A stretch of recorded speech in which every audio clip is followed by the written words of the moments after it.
Millionaire was denied a table on his 50th birthday until a single mother stepped in and made his day. The hostess looked at him like he was something unpleasant she'd found on the bottom of her designer shoe. "I'm sorry, sir," she said, though her tone suggested she wasn't sorry at all. "Without proper attire, I cannot seat you. Marcello's has standards." Torres stood there, water from the Seattle rain dripping onto marble floors that probably cost more per square foot than most people made in a month, and felt something inside him crack. "I've had this reservation since August," he said, hating the desperate edge in his voice. "It's my 50th birthday. I just forgot about the dress code. I can go home and change. Your reservation was for 7 o'clock, sir. It's now 7:15. We released your table at 7:10. The hostess didn't even look up from her computer screen. "I'm afraid we're fully booked for the evening." He had $47 million in various accounts. He employed 400 people. He could buy this entire restaurant if he wanted to. But none of that mattered because he was wearing jeans and hiking boots, and he was 15 minutes late, and he had absolutely no one in his life who cared enough to be here with him. "Excuse me." The voice came from behind him, clear and confident. "I believe this gentleman is joining my party." Terry turned and saw a woman rising from a corner table. She had dark curls pulled into a messy bun and wore a simple black dress that looked elegant without being expensive. But it was her eyes that caught him. They were kind, but also sharp. Eyes that saw things other people missed. "Ma'am, I don't think," the hostess began, but the woman cut her off with a smile that was somehow both warm and absolutely unyielding. "My name is Lisa Brennan. I have a reservation for 4 at table 12. This is Torres, my guest. We had a miscommunication about meeting times, which is entirely my fault. I hope that's not a problem." She said it like a question, but her tone made it clear it wasn't. "Have you ever achieved everything you thought you wanted, only to realize you had no one to celebrate with? Have you ever stood in a room full of people and felt completely invisible?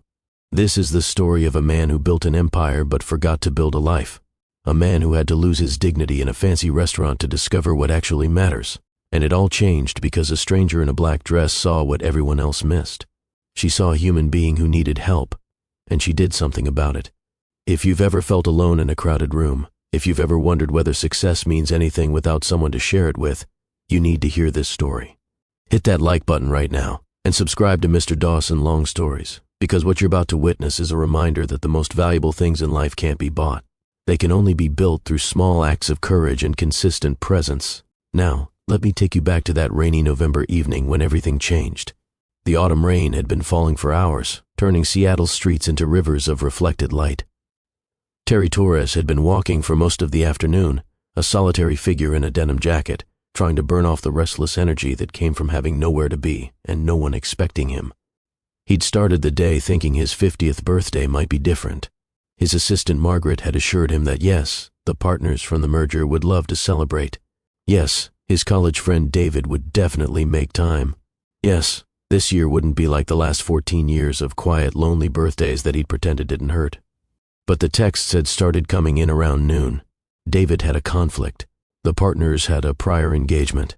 Margaret herself had a family thing she'd forgotten about. One by one, every single person who was supposed to join him for dinner at Marcello's had found a reason to be somewhere else. So Terry had walked through Pike Place Market, where tourists took selfies and families laughed over fresh donuts, along the waterfront where couples held hands and children threw bread to aggressive seagulls, past coffee shops filled with people working on laptops, surrounded by the comfortable buzz of human proximity. He'd walked until his phone said 6:45, and he realized with a start that he'd made a reservation for 7, and he was still wearing jeans and hiking boots. Marcello's had a strict dress code. He knew this. He'd eaten there dozens of times over the years, always in proper attire, always fitting in seamlessly with the other successful people who could afford $70 steaks. He'd considered going home to change. His apartment was only 20 minutes away, but the thought of walking into that empty space, of putting on a suit to eat alone at a fancy restaurant, of going through all the motions of celebration with absolutely no one to celebrate with, had felt unbearable. So he'd gone anyway. Told himself the maitre d' might make an exception for a regular customer. Told himself it didn't matter what he wore. Told himself he didn't care. He'd been wrong on all counts. Now he stood in the elegant entryway of Marcello's, dripping rainwater onto floors he couldn't afford to replace even with his considerable wealth, being dismissed by a 20-something hostess who saw only wrong clothes and bad timing. The humiliation was complete. 50 years old, $47 million in the bank, and he couldn't buy his way into a restaurant or a genuine human connection. Of course, Mr. Torres can join us, the hostess was saying now, her tone completely transformed by Lisa's intervention. Right this way, please. Terry followed in a daze, his mind struggling to process what was happening. The woman, Lisa, walked ahead of him with the confidence of someone who knew exactly how to navigate social hierarchies without being intimidated by them.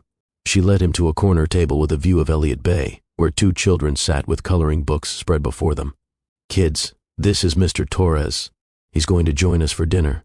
Mr. Torres, this is my daughter Mia and my son Jacob. Hi, the girl, Mia said. She looked about 8, with her mother's dark curls and an expression of careful assessment. Are you really joining us, or is Mom doing her rescue thing again? Mia, Lisa said, a gentle warning in her voice. What? Mia continued, undeterred. You are. Last month, you helped that lady at the grocery store who couldn't afford her medicine. Last week you gave that man your umbrella when it was pouring. You're always rescuing people.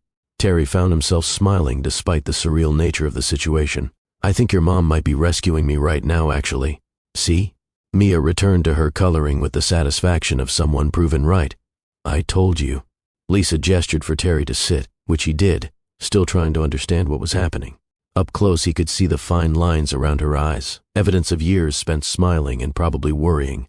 She had a small scar above her left eyebrow and hands that showed signs of real work, not the soft hands of someone who spent their days in boardrooms. I'm sorry, Terry said once he was seated. I don't understand what's happening, but thank you. I think.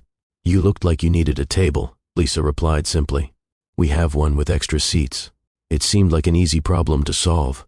Mom always says easy problems should be solved instead of ignored, the boy Jacob added, without looking up from his intense focus on coloring a dinosaur. She says people make problems too complicated on purpose. That's very wise, Terry said, looking at Lisa with new appreciation. She shrugged. Life's hard enough without making it harder. Now, I don't know what you plan to order, but I should warn you, this is probably not the birthday dinner you had in mind. We're here because Mia won a school essay contest, and the prize was a gift. Certificate to this place. We're going to order carefully, split things, and probably still have to supplement with macaroni and cheese when we get home, because this place's portions are tiny, and my kids actually eat like normal children, not socialites. The honesty was jarring and refreshing in equal measure. It's your celebration, Terry said. I shouldn't intrude. You're already intruding, Mia pointed out, still focused on her coloring. Might as well stay and eat something. Mia, that's rude, Lisa said, though Terry caught the hint of amusement in her voice. You're the one who said we should always tell the truth politely, Mia countered. I'm being polite about it. Terry laughed.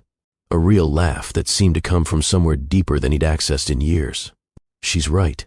I am intruding. But if you'll allow it, I'd like to cover dinner tonight. Consider it a thank you for the table and the company. Lisa's expression shifted, warmth cooling into something more guarded. That's not necessary. We're fine. I'm sure you are, Terry said carefully, recognizing pride when he saw it because he wore the same armor. But it's my birthday, and I'd like to buy dinner for the people kind enough to share their table with a stranger. Would you allow me that? She studied him for a long moment. Terry had negotiated million-dollar contracts with less scrutiny. Whatever she saw must have passed some internal test because she nodded slowly. Okay, she said, but just dinner. And because it's your birthday, not because we need the help. Understood. A server appeared, young and efficient, and they ordered.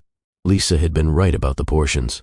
The menu featured elegant arrangements that looked beautiful in photographs but wouldn't satisfy 2 growing children. So Terry ordered additional appetizers, and when the kids' eyes lit up at the dessert menu, he suggested they try several to share. Throughout the meal, Terry learned things. Lisa was a nursing assistant at Swedish Medical Center, working night shifts because the differential pay meant an extra $300 a month. $300 that made the difference between comfortable and constantly stressed. She'd been raising Mia and Jacob alone for 3 years, since their father had decided that parenthood wasn't compatible with his music career and moved to Los Angeles to pursue opportunities that apparently didn't include his children. Mia was 8 and fiercely protective of her younger brother. She loved reading and writing, had won the essay contest with a piece about her mother titled, My Hero Wears Scrubs, and had opinions about everything delivered with the confidence of someone who'd learned early that her voice mattered.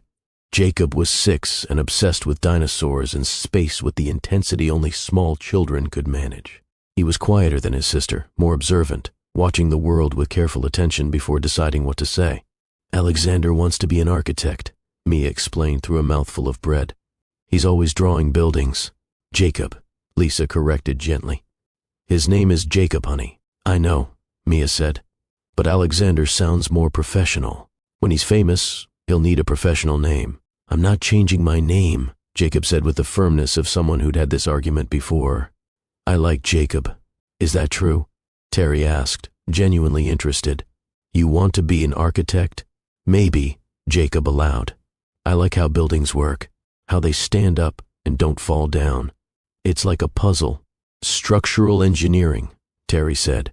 I studied that in college before I switched to business. The physics of load-bearing walls and foundation stress distribution. Jacob's eyes lit up with the kind of enthusiasm reserved for finding someone who speaks your language. Do you know about cantilevers? We learned about them in my engineering camp last summer. Cantilevers, Lisa corrected quietly. And yes, I'm sure Mr. Torres knows about them. I do, Terry confirmed.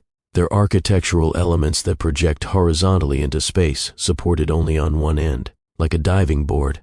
Exactly, Jacob breathed, as if Terry had just revealed the secrets of the universe. That's exactly what they are. Mom, he gets it. And just like that, they were off. Terry and Jacob discussing architectural concepts with an intensity that left Lisa and Mia exchanging amused glances across the table. Boys, Mia whispered to her mother, loud enough for everyone to hear. They're boring sometimes. They are, Lisa agreed, warmth in her voice. But it's nice that they found something to talk about. It was nice, Terry thought. He couldn't remember the last time he'd had a conversation about structural engineering just for the joy of it, not tied to a project or a profit margin. Jacob asked questions that were sometimes basic and sometimes surprisingly sophisticated, his 6-year-old mind making connections that showed real aptitude. The food arrived in stages, elegant plates with artful arrangements that looked like small paintings. The kids were impressed for about 30 seconds before the reality of tiny portions set in. I'm still going to be hungry, Jacob observed, examining his child's portion of pasta. We'll get you something at home, Lisa assured him, but Terry could see the slight tightening around her eyes. The calculation of whether the groceries at home would stretch, whether she'd need to stop somewhere on the way. Why don't we order another appetizer or two? Terry suggested casually. I'm still hungry myself, and it seems wasteful to not take advantage of being here. Lisa started to protest, then stopped. She looked at her children, at their faces, trying to hide disappointment about still being hungry, and she made a choice. That would be nice, she said quietly. Thank you. They ordered more food. Bruschetta and calamari, a second basket of bread, another round of the truffle fries that Jacob declared were the best thing he'd ever eaten. The conversation flowed easily, jumping from topic to topic the way conversations do when people are actually listening to each other, rather than waiting for their turn to talk. Terry told them about Torres Environmental Solutions, though he simplified it for the kids. We help companies be better to the planet, he explained. Figure out how to make less trash and use less energy. That's important, Mia said seriously. We're learning about climate change in school. Miss Peterson says it's the biggest problem our generation will face. She's probably right, Terry agreed. That's why I do what I do. Do you like it? Jacob asked. Your job? The question caught Terry off guard. Did he like it? He was successful at it. He made a lot of money doing it. But did he like it?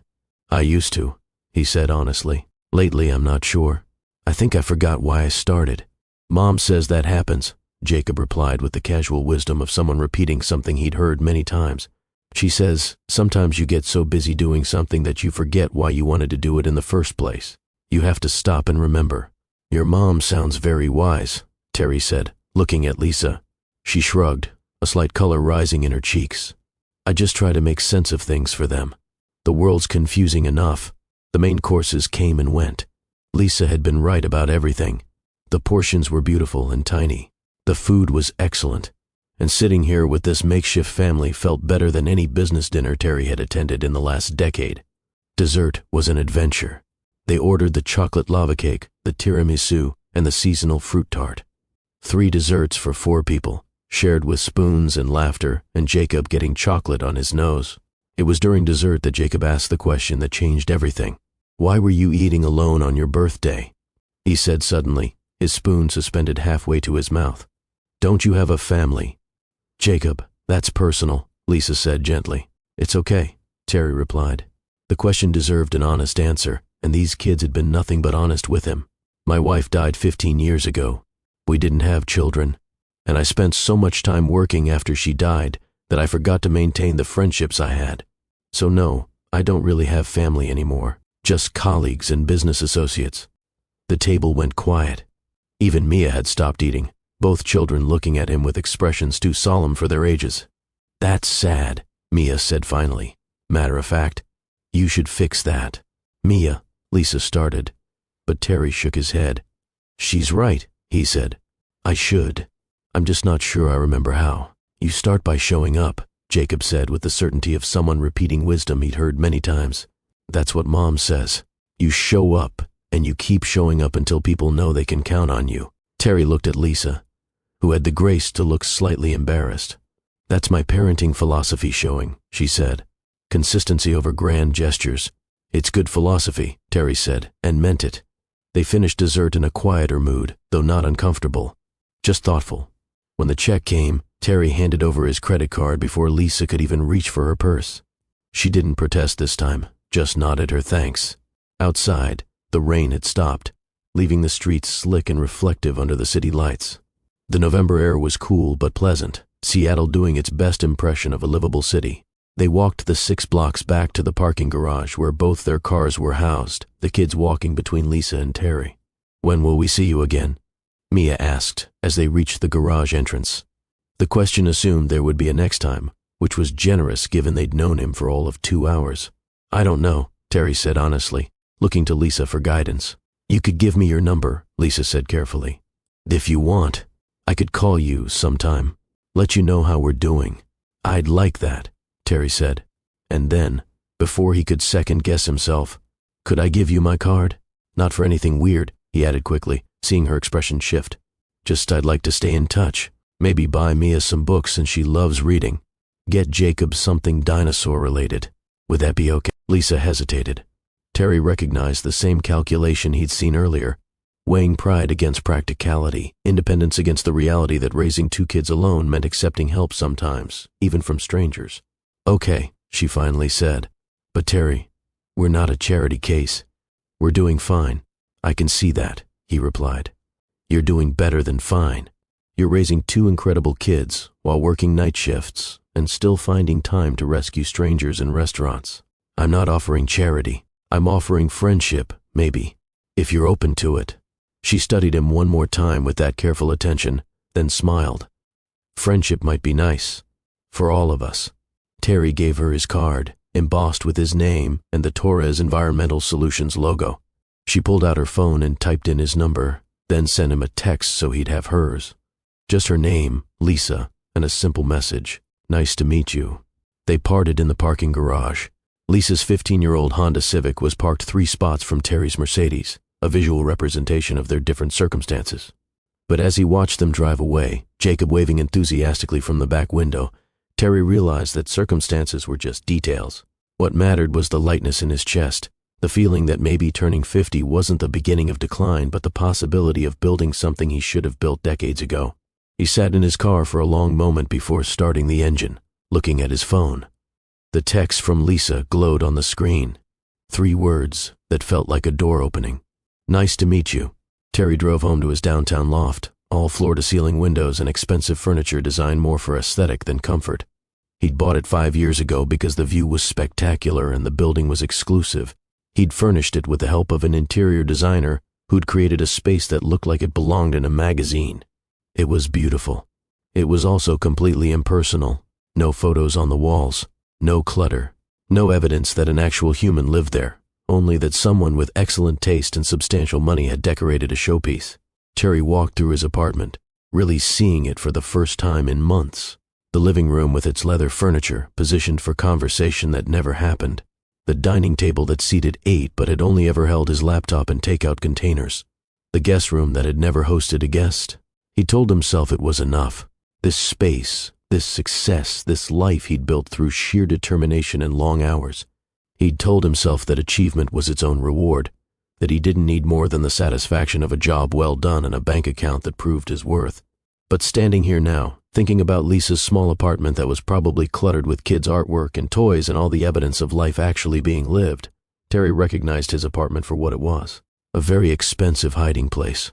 A fortress against connection built from marble and steel, and the lie that being alone was the same as being safe.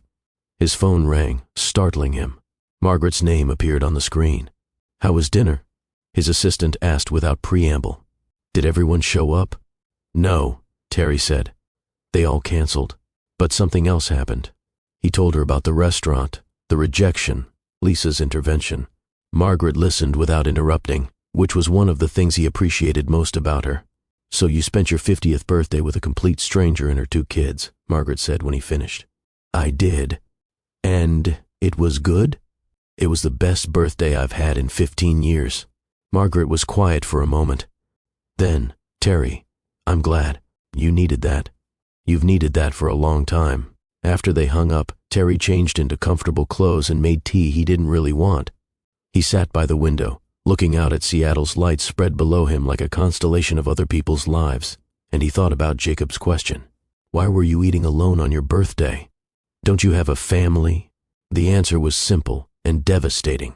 Because he'd chosen work over people.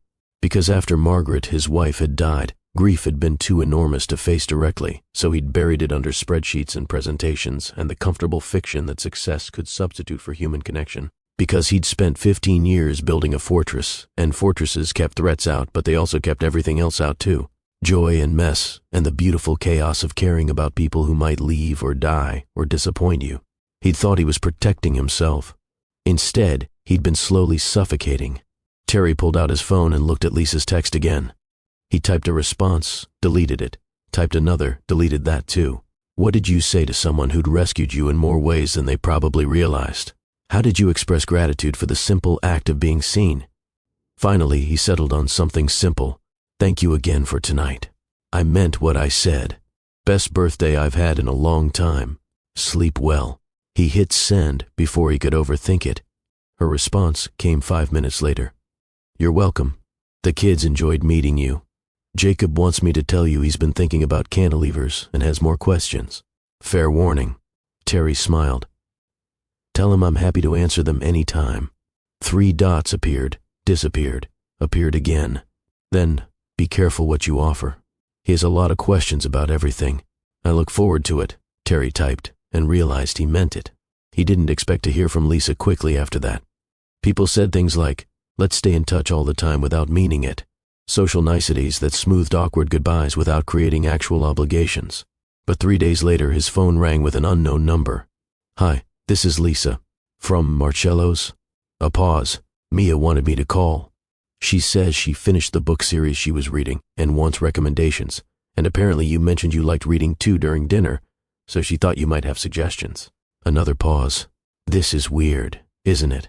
"I'm sorry." She was very insistent. "It's not weird," Terry said, leaning back in his office chair and ignoring the quarterly report he'd been reviewing. "What does she like?" "Strong female characters," Lisa said. "Adventure. Nothing too scary, but not baby stuff either. She's very particular." "Has she read the Percy Jackson series?" "No, but she's been wanting to." "Are those good?" "They're excellent. Greek mythology, strong characters, age-appropriate adventure. I'll send over a list of other suggestions too." "You don't have to do that." "I know," Terry said, "but I want to. I used to love reading before I got too busy. This gives me an excuse to remember what that was like." They talked for 20 minutes about books, about Mia's preferences and reading level, about how Lisa tried to encourage reading but didn't always know what to suggest. Then somehow the conversation drifted to Jacob's current dinosaur obsession, a phase that had been going strong for 2 years with no signs of slowing. Before Terry knew it, an hour had passed. He could hear the kids in the background, their voices a pleasant chaos of sibling negotiation and conflict. "I should let you go," Lisa said, though she didn't sound like she wanted to. "Or you could talk to me while you make dinner," Terry suggested. "If you want company. Phone company, I mean. I'm not inviting myself over." She laughed. "Phone company sounds nice, actually. Fair warning, it's going to be chaotic. The kids are loud and I'm not a great cook. I've eaten alone in silence for 15 years, Terry replied. Chaos sounds perfect. That became their routine, though neither of them discussed it or made it official. Around 5:30 each evening, when Lisa was starting dinner and the kids were home from school, Terry would call. Or she would. It stopped mattering who initiated because it became expected, a small constant in both their days. Terry would listen to the beautiful noise of family life. Mia and Jacob arguing about whose turn it was to set the table. Lisa reminding them to use indoor voices. The clatter of dishes and the ordinary magic of people existing together in shared space. Sometimes they talked about important things. Lisa's frustration with healthcare systems that demanded everything from workers while providing inadequate support. The patients she cared about who couldn't afford their medications. The way night shifts meant she saw her kids awake for only a few hours each day. Terry talked about his growing awareness that building a successful company meant nothing if you had no one to share it with. The acquisitions that used to excite him now just felt like more obligations. The success that tasted like ashes because there was no one waiting at home to hear about his day. But mostly they talked about nothing. Movies they'd seen. Articles they'd read. The small observations that made up daily life. Mia's latest essay. Jacob's elaborate theory about how dinosaurs actually evolved into dragons, not birds, and the fossil record was incomplete. 3 weeks after the restaurant, Terry mentioned that the Museum of Flight was having a special dinosaur exhibit. Actually, he didn't mention it casually at all. He'd been thinking about it for 2 days, trying to figure out how to bring it up without seeming pushy or like he was trying to buy his way into their lives. Jacob would love that, he finally said, aiming for casual and probably missing. If you'd be comfortable with me taking them, you could come too, of course. Or, if you're working, I'd be happy to take them alone. I know that's asking a lot of trust.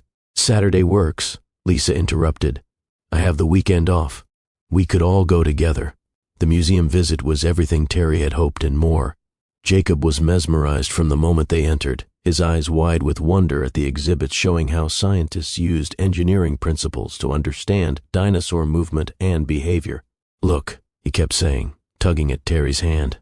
Look at this. Did you know velociraptors were actually small? Movies lie about them. Movies take a lot of creative liberties, Terry agreed, letting himself be pulled from exhibit to exhibit. Mia pretended to be too old for such things for approximately 15 minutes before her genuine curiosity overcame her 8-year-old desire to seem mature. She started asking questions about the scientific process, how paleontologists knew what they knew, whether working in museums was a real job someone could have. Of course it's a real job, Lisa told her. Scientists work in museums. They study and preserve and teach people. It's important work. Like nursing, Mia said.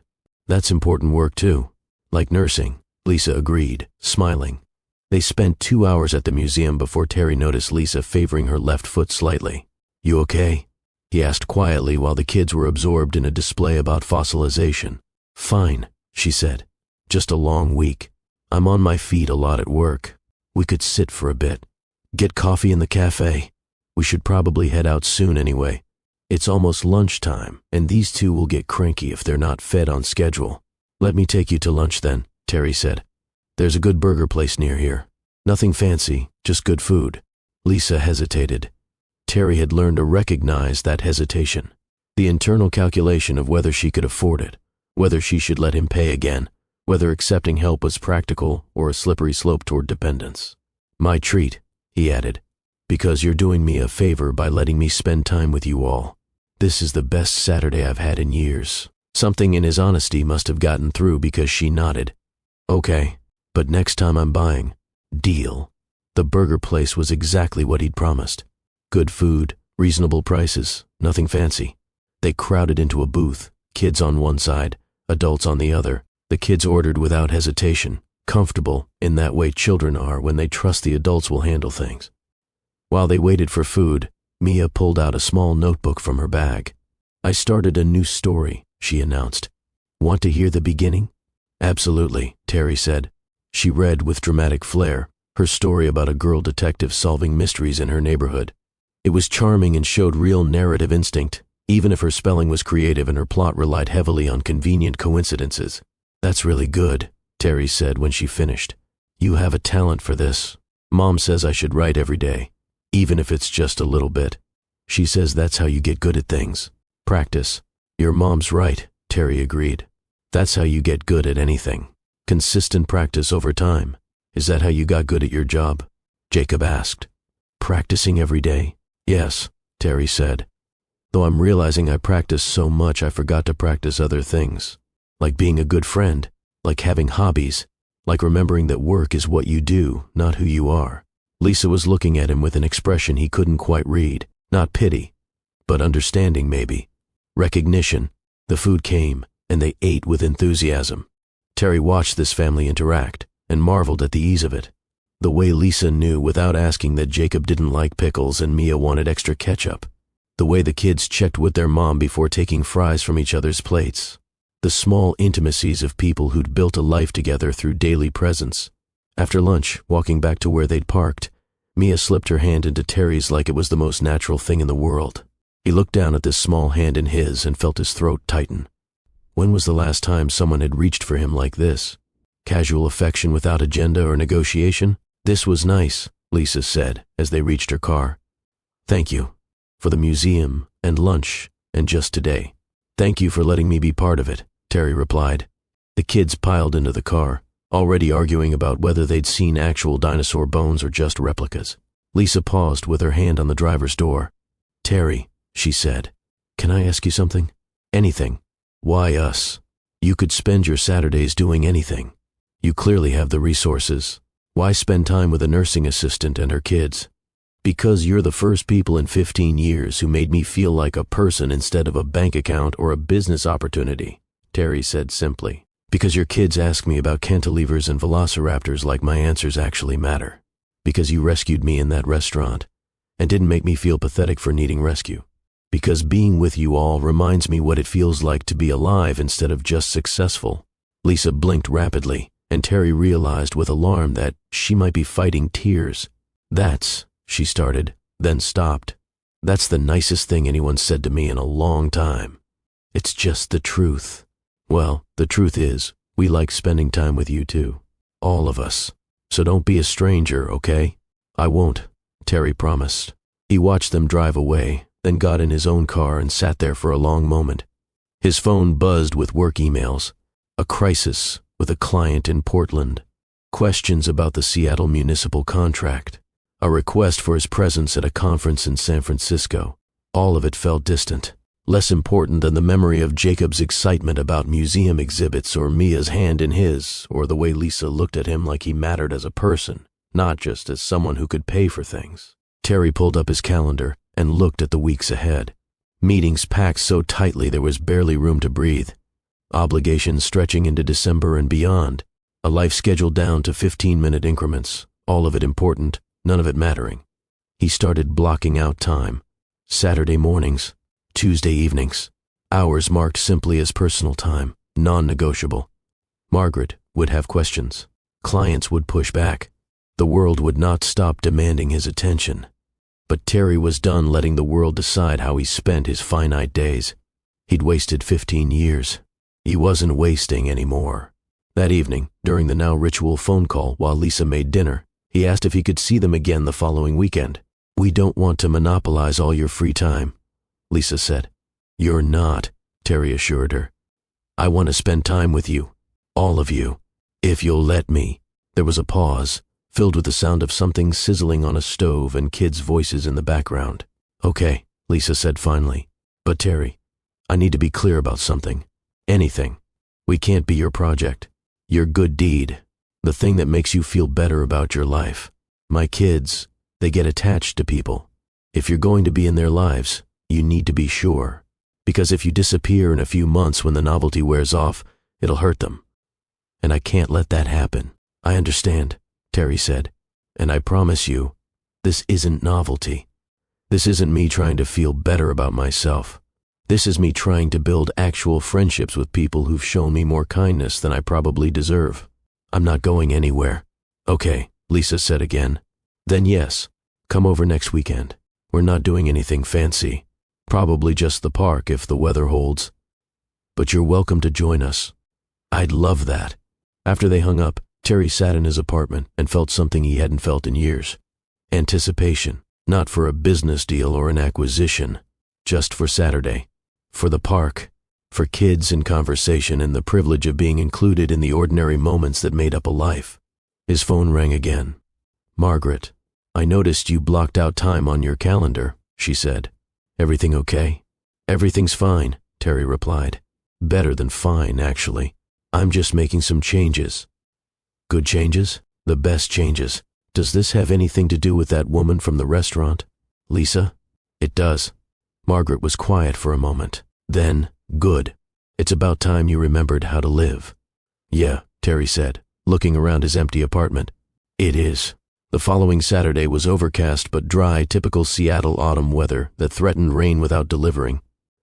Terry arrived at the address Lisa had texted him, a modest apartment complex in the Greenwood neighborhood. The building was older, probably from the 70s, but well maintained. Children's bikes lined the covered walkway. Someone had planted flowers in the shared courtyard. He knocked on apartment 2C and heard immediate chaos erupt inside. Footsteps running, voices arguing about who got to answer the door. Lisa saying something he couldn't quite make out. Jacob opened the door, already wearing his jacket. "We're ready," he announced. "Mom made us get ready early so we wouldn't make you wait." "That's very considerate," Terry said. The apartment behind Jacob was exactly what Terry had imagined. Small but cozy. Artwork covering every available wall space, mostly the kids' creations, but also some prints that showed Lisa's taste. Books overflowing from shelves. A kitchen visible from the entryway. Clean but lived in. Evidence everywhere of life actually being lived.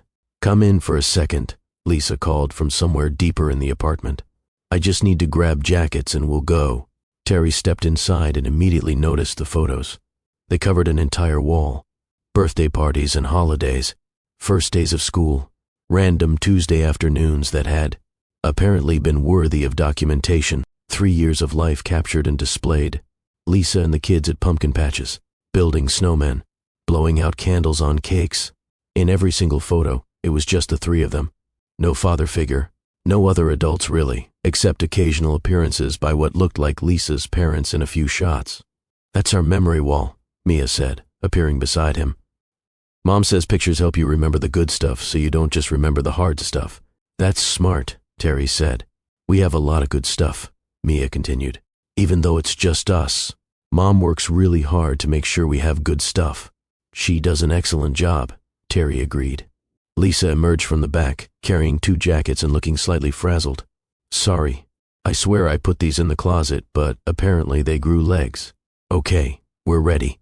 The park was 6 blocks away, an easy walk in the cool air. Jacob held Lisa's hand on one side.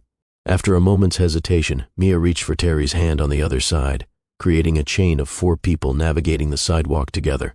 At the park, the kids immediately ran for the playground equipment. Lisa and Terry settled on a bench with a clear view, close enough to supervise, but far enough to give the children space.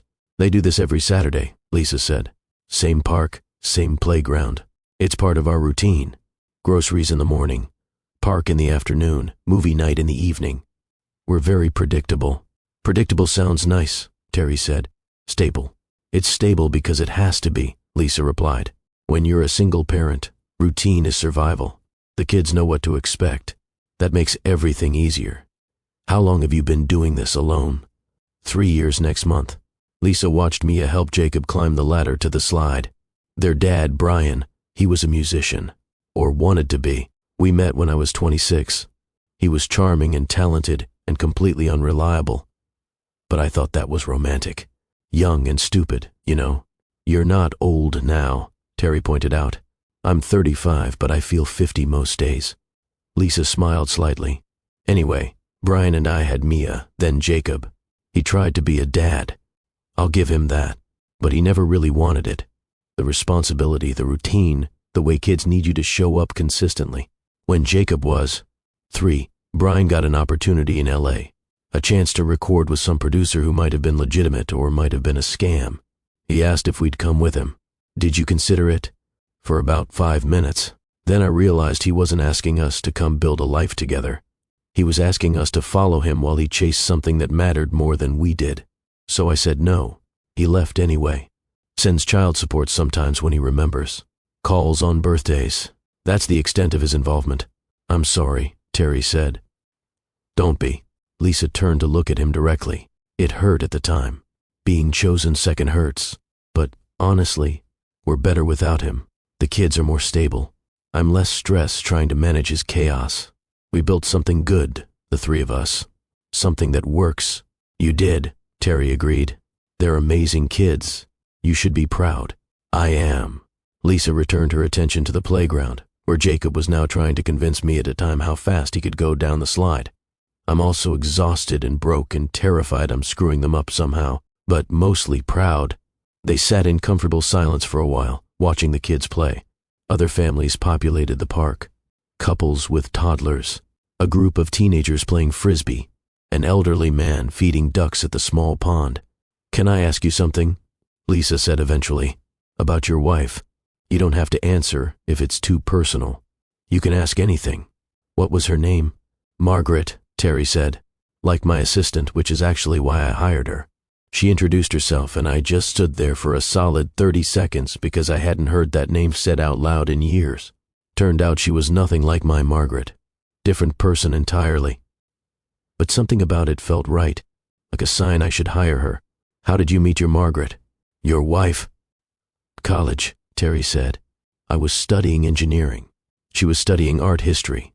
We met in a general education philosophy class and spent the entire semester arguing about whether art or science contributed more to human advancement.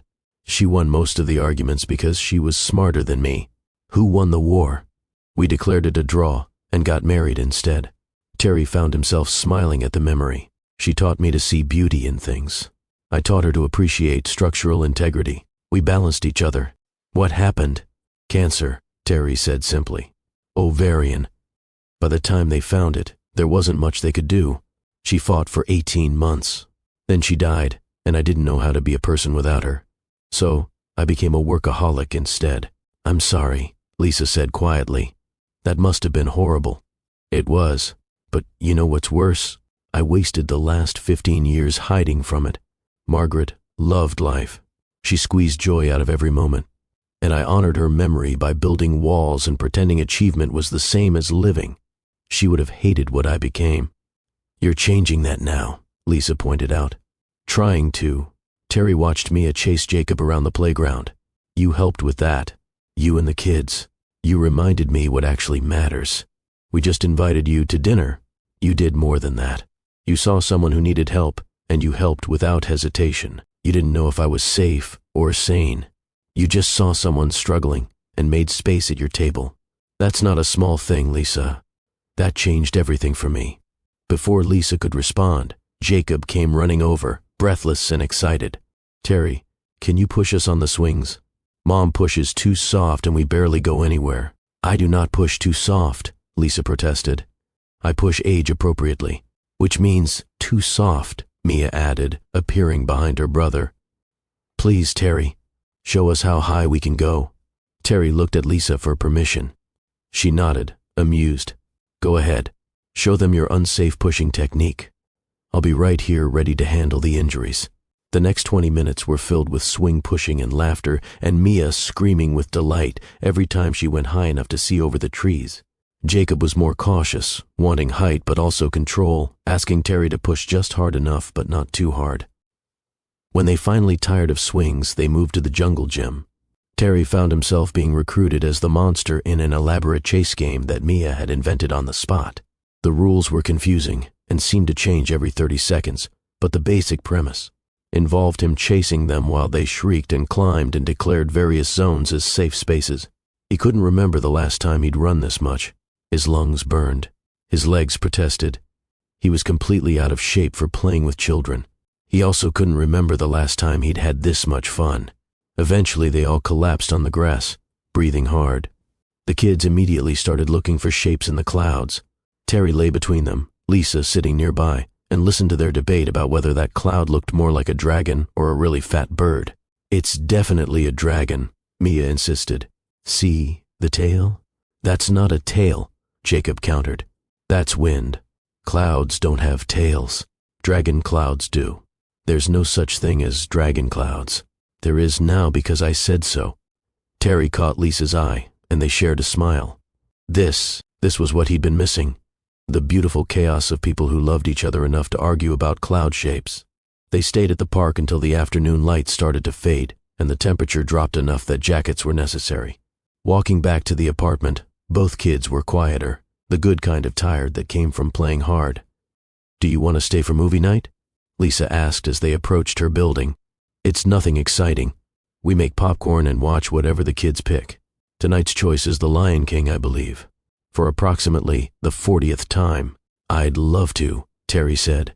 Inside the apartment, Lisa sent the kids to change into pajamas while she started the popcorn. Terry stood in the small kitchen, feeling slightly out of place but not unwelcome. "You can sit," Lisa said, amused. "You don't have to stand there like you're waiting for permission." "Sorry, I'm not used to this. Being in someone's home, being included in family routines. I don't want to overstep." "Terry." Lisa stopped what she was doing and looked at him directly. "You're not overstepping. If you were, I'd tell you. I'm not shy about boundaries. You're here because we want you here. All of us. Okay? Okay." The movie was exactly what Lisa had promised. The kids knew every line, singing along with the musical numbers and quoting dialogue before it happened. Lisa sat on one end of the couch, Terry on the other, with both kids squeezed between them sharing a massive bowl of popcorn. Halfway through, Jacob leaned against Terry's side, heavy with sleep but determined to stay awake. Terry put his arm around the small shoulders carefully, half expecting the boy to pull away. Instead, Jacob settled more firmly against him, eyes glued to the screen. By the time the credits rolled, both kids were fighting sleep and losing. "Bedtime," Lisa announced. Teeth brushed, faces washed, bed. There was the obligatory protest, but it was half-hearted. Both kids were exhausted. They hugged Terry goodnight, Mia squeezing tight, and Jacob mumbling something sleepy that might have been "see you later." After Lisa disappeared into the back with them, Terry stood in the living room, not quite sure what to do. Should he leave? Wait? Clean up the popcorn bowl? He settled on cleaning up, bringing the bowl to the kitchen and rinsing it out. He was putting it in the dish rack when Lisa reappeared. "You didn't have to do that," she said. "I wanted to help." "They're both asking when you're coming back," Lisa said, leaning against the counter. "Apparently you're fun." "Just apparently? Okay, definitely fun." She smiled. "This was nice, Terry. Thank you for spending your Saturday with us." "Thank you for including me." Terry paused, weighing his next words. "Can I ask you something?" "Sure. Is this okay? Me being here, being part of your routine? I don't want to complicate your life or confuse the kids about what this is." "What do you think this is?" Lisa asked. "I think it's friendship," Terry said carefully. "At least, that's what I'm hoping it is. Friendship with you and getting to know Mia and Jacob. But if it's too much, if you need me to back off, I will." "It's not too much," Lisa said. "It's actually really nice. We don't have a lot of people in our lives. My parents are in Spokane. My siblings are scattered. Work friends are work friends, you know? It's lonely sometimes being the only adult in these kids' daily lives. So no, you're not too much. You're welcome here any time." They stood in the small kitchen, the comfortable silence of people who'd gotten past the need to fill every pause with words. "I should probably go," Terry said eventually. "Let you have your evening." "Yeah." Lisa walked him to the door. "Drive safe." "I will." Terry paused on the threshold. "Same time next Saturday? We'll be at the park unless it's pouring rain. Then I'll see you there." "Terry," Lisa said as he turned to leave. "Thank you, really, for today, for being good to my kids, for all of it. It means more than you probably realize." "It means a lot to me too," Terry said. "More than you probably realize." The weeks fell into a pattern after that. Saturday mornings at the park, Wednesday evening phone calls that stretched into hours. Terry sending book recommendations for Mia and dinosaur documentaries for Jacob. Lisa sending him photos of the kids doing ordinary things, homework and art projects, and gap-toothed smiles. Terry's assistant Margaret noticed the change immediately. "You're different," she observed one day after a meeting. "Lighter somehow." "I'm happy," Terry said, and realized it was true. Because of them? The family? Because I remembered how to connect with people. They just happened to be the people who reminded me. His colleagues noticed too. Terry started leaving the office at reasonable hours. He stopped answering emails at midnight. He declined weekend work events in favor of park visits and movie nights. Some people were supportive. Others were concerned he was losing his edge, getting soft, deprioritizing the company. Terry didn't care. For the first time in 15 years, he had something to go home to. Not a place, but people who were happy when he showed up and who made him feel like his presence mattered for reasons beyond his business acumen. Before we continue with what happens next, I need to pause and talk to you directly. If you're still watching this, it means something about Terry and Lisa's story is resonating with you. Maybe you've been the lonely, successful person who realized achievement isn't enough. Maybe you've been the single parent making space at your table for someone who needed kindness. Maybe you're just invested in seeing whether these two people figure out what they mean to each other. Whatever brought you here, I need you to do something. Hit that subscribe button right now. Share this video with someone who needs to remember that real connection is built through small, consistent moments, not grand gestures. Drop a comment telling me when was the last time a stranger changed your life, or when you changed someone else's life without realizing it. Because this is what we do at Mr. Dawson Long Stories. We tell truths about what makes life worth living.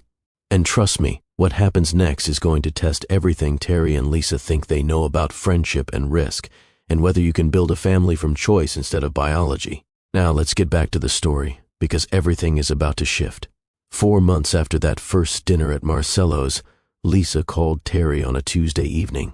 Her voice carried a tremor she was trying to hide. "Can I ask a favor? A big one?" "Anything," Terry said immediately. "I have to work a double shift tonight. Someone called in sick, and they're desperate.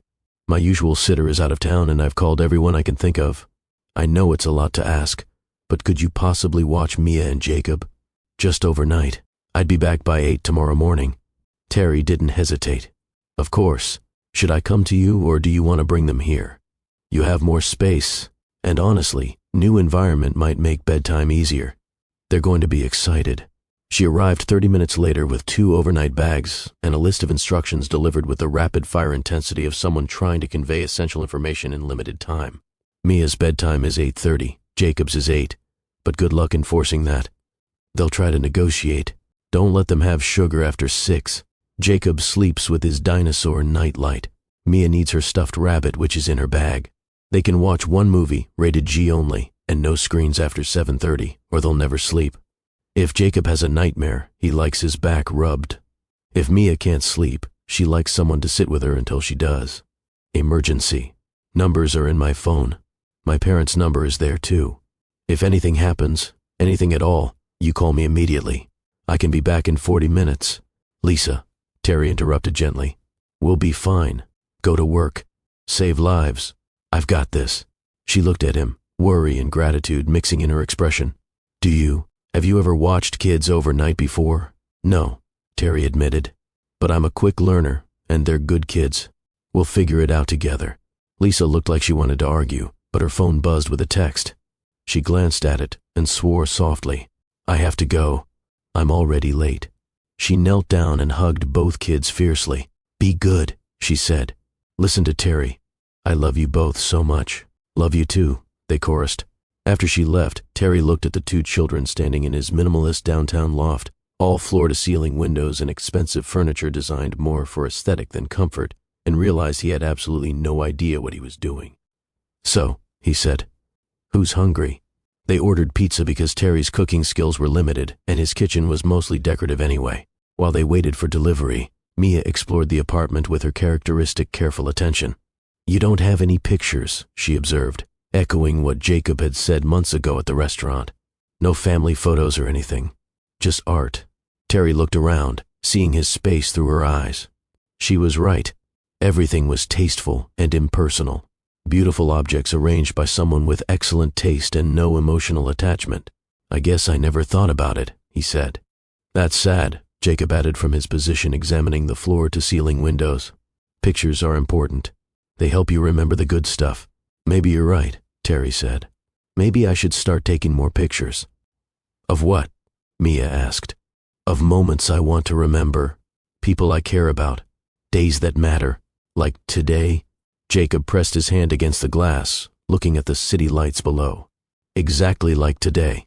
The pizza arrived and they ate sitting on Terry's leather couch that probably cost more than Lisa's monthly rent. The kids were impressed by the view, but ultimately more interested in the food and the novelty of eating in someone else's space. After dinner, Terry suggested a movie. They debated options from his limited selection of appropriate films, finally settling on Finding Nemo, which Terry had never seen but which both kids insisted was essential viewing. Halfway through the movie, Jacob climbed onto the couch beside Terry and leaned against him with the casual physical affection of children who'd learned to trust. Mia eventually joined them on his other side, her attention split between the screen and her constant observation of everything around her. Terry sat very still, afraid to move and break whatever magic was happening. These children, who'd had every reason to protect themselves after their father's abandonment, were choosing to trust him.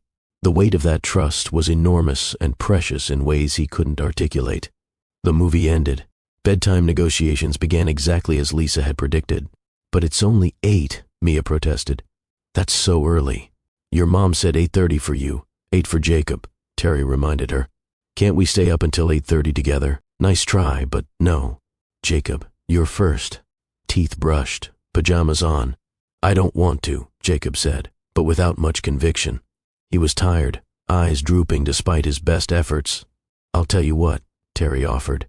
"You get ready for bed without arguing, and I'll answer any 3 questions you have about anything."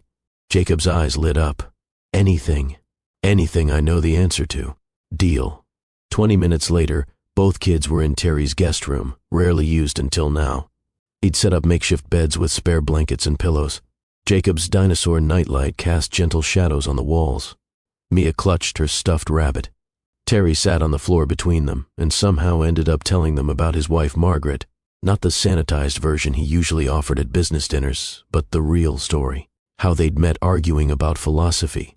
How she'd made him laugh. How she'd seen beauty in everything and taught him to do the same. How her death had broken something in him he'd never quite fixed.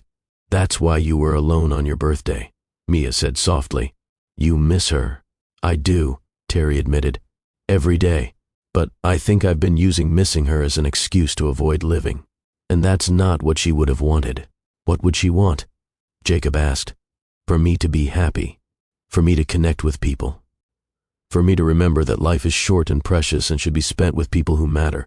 "Like us?" Mia asked. "Like you," Terry confirmed. "You all matter very much to me." "Do you think she'd like us?" Jacob's question was small, vulnerable. "I think she'd love you," Terry said honestly. "She always wanted kids, but we ran out of time. She would have been an amazing mother." "Like our mom," Mia said. "Exactly like your mom. You're very lucky to have her." "We know," Mia said. "She works really hard for us." "She does. And you're both good kids who make it easier for her. That matters." They were quiet for a moment. Then Jacob used one of his 3 promised questions. "Do you think you'll ever get married again?" "I don't know," Terry said. "For a long time I thought no. Marriage was something I'd done and lost and couldn't imagine doing again. But lately I've been thinking maybe I closed that door too fast." "Because of Mom?" Mia asked with the directness of children who saw things adults tried to hide. "Because I'm learning that hiding from pain doesn't make you safe. It just makes you alone. Your mom taught me that. You all did." "If you married Mom," Mia said thoughtfully, "would you be our dad?" "I think that's getting way ahead of things," Terry said gently. "Your mom and I are friends. That's all." "But if you were," Jacob persisted, "would you stay? Would you be the kind of dad who stays?" The question hit Terry like a physical blow. This was what they needed to know. Not whether he liked their mom, or whether he'd be nice to them. Whether he'd stay. Whether he was someone they could count on, or just another adult who'd disappear when things got hard. "Yes," Terry said firmly. "If I ever became your dad, I would stay. I would show up every single day. I would go to school plays and help with homework and be there for good days and bad days and boring days. I would stay. Promise?" Jacob's voice was small. "I promise," Terry said. "I'm not your biological dad, and I might never be any kind of dad to you officially. But I promise you this. As long as you want me in your lives, I'll be here. I won't disappear. I won't stop showing up. You can count on me." "Okay," Jacob said, seemingly satisfied. Mia was watching Terry with that careful assessment she did. After a long moment, she nodded slightly, some internal decision made. "You can turn off the light now," she said. "We're ready to sleep." Terry turned off the main light, leaving just Jacob's dinosaur nightlight. "Okay, sleep well. I'll be right outside if you need anything." He made it to the door before Mia spoke again. Terry, yeah? Thank you. For tonight. For being nice to us. For making Mom smile more. You all make me smile more too, Terry said. So we're even. He left the door cracked open and retreated to his living room, emotionally exhausted in a way no business negotiation had ever managed. His phone showed a text from Lisa. Everything okay? Terry typed back. Perfect. Kids are in bed, no injuries, house still standing. How's work? Busy, she replied. Thank you again for this. You're a lifesaver. My pleasure. Really. He settled on his couch with a book but couldn't concentrate. His mind kept replaying the conversation with the kids, their questions about marriage and staying, the way they needed reassurance that adults in their lives wouldn't disappear. What had Brian been thinking, leaving these amazing kids? How did someone walk away from Mia's fierce intelligence and Jacob's curious heart? How did you abandon your children for a maybe opportunity in Los Angeles? Terry didn't understand it, but he was grateful for it too, in a complicated way. Because if Brian had been the father he should have been, Terry wouldn't be here now. He wouldn't have met Lisa at that restaurant, wouldn't have become part of these kids' lives, wouldn't have discovered what it felt like to matter to people in ways that had nothing to do with money or success. Around midnight, Terry heard a small sound from the guest room. He found Jacob standing in the doorway, clutching his blanket. Can't sleep, Jacob said. I had a dream. Nightmare? Not scary, just weird. I dreamed about dinosaurs that could fly, but they weren't birds, they were still dinosaurs. It doesn't make sense. Dreams don't have to make sense, Terry said. Come here. He led Jacob back to bed, sat beside him, and rubbed his back the way Lisa's instructions had specified. The small body relaxed under his hand, tension draining away. Tell me about cantilevers, Jacob mumbled, already half asleep. So Terry talked quietly about architectural engineering, about how structures could extend into space when properly balanced, about the physics of weight distribution. He talked until Jacob's breathing evened out into sleep, and then he stayed a while longer, just making sure. Looking at this child, Terry felt something shift inside him, something that felt like purpose, like maybe he'd spent 15 years preparing for this without knowing it, building a successful company so he'd have resources to share, learning discipline and follow through, becoming someone stable and reliable who could be counted on. All of it leading to this moment, sitting beside a sleeping 6-year-old who wasn't his son, but who felt important in ways Terry couldn't fully articulate. He returned to the living room and pulled out his phone. He scrolled through his photos, which had transformed over the last 4 months. His camera roll used to be empty, except for occasional business-related images. Now, it was full of life, Mia and Jacob at the museum, Lisa laughing at something one of them had said, the 4 of them at the park, ordinary moments captured and saved. He was building something here. He wasn't quite sure what to call it yet. Not quite family, more than friendship, something in between that felt precious and fragile and worth protecting. Lisa arrived the next morning at 7:55, exactly when she'd promised. She looked exhausted but alert, the particular state of nurses after long shifts. How did it go? She asked, stepping inside and immediately looking around as if checking for disaster. Perfectly, Terry said. We had pizza, watched a movie. They went to bed mostly without argument. Jacob had a weird dream about flying dinosaurs around midnight but went back to sleep easily. Lisa's expression softened. You rubbed his back? As instructed. Thank you. She looked at him with something that might have been wonder. You really did it. You watched my kids overnight, and everyone survived. Did you doubt me? Maybe a little. She smiled. Not because I don't trust you, just because solo parenting is my normal and letting someone else do it is terrifying. The kids emerged from the guest room then, disheveled and sleepy. They ran to Lisa, who gathered them both into a fierce hug.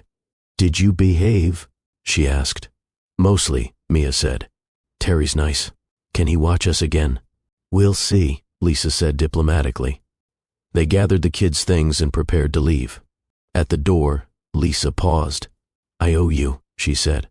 You don't owe me anything, Terry. Her voice was serious. You watched my children overnight.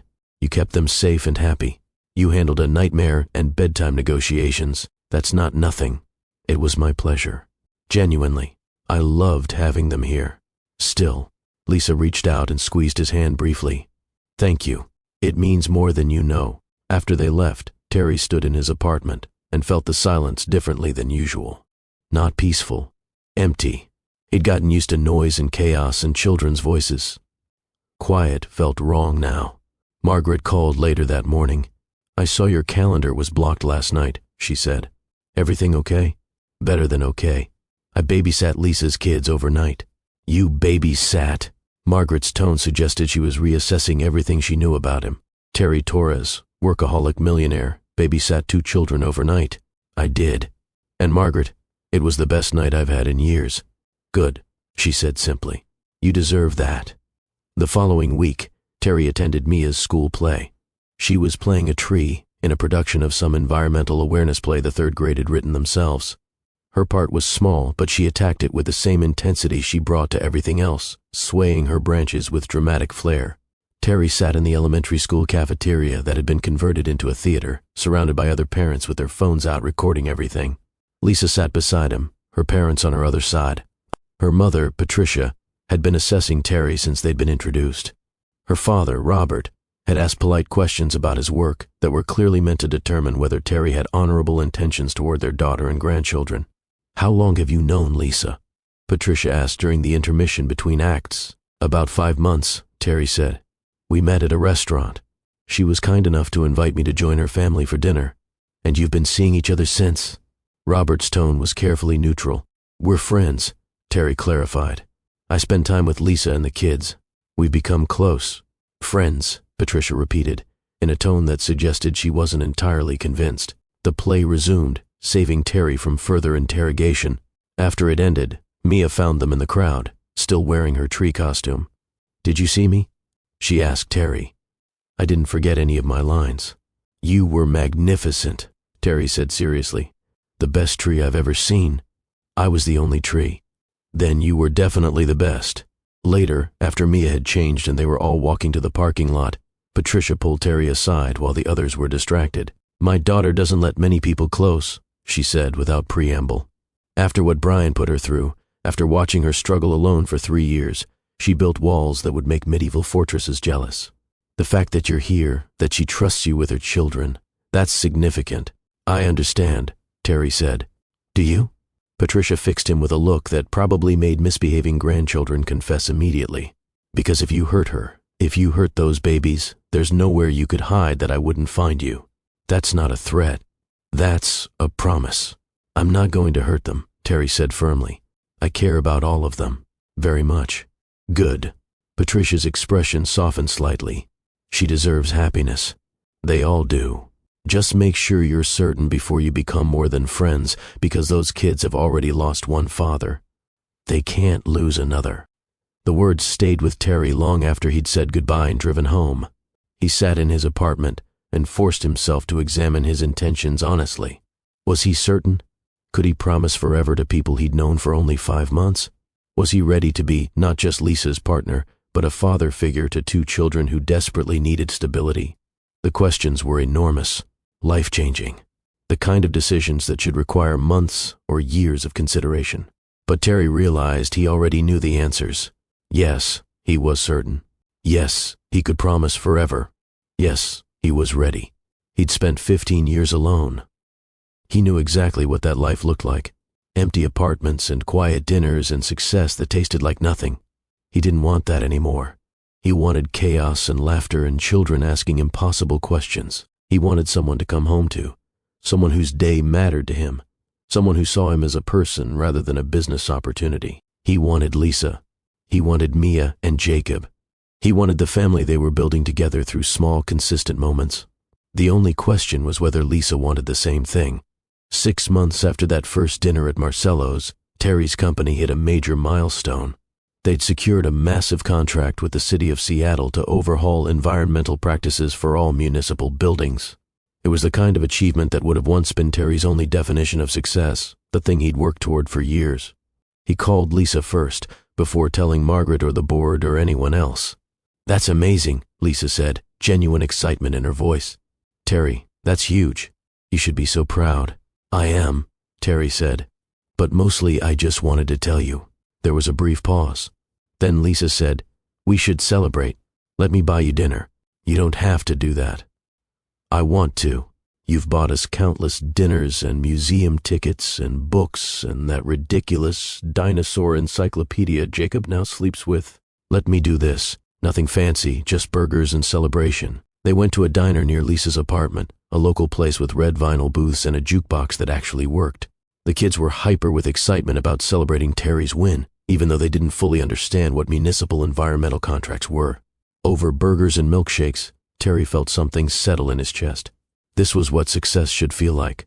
Not just achieving something, but having people who genuinely cared about the achievement because they cared about you. Can I ask you something?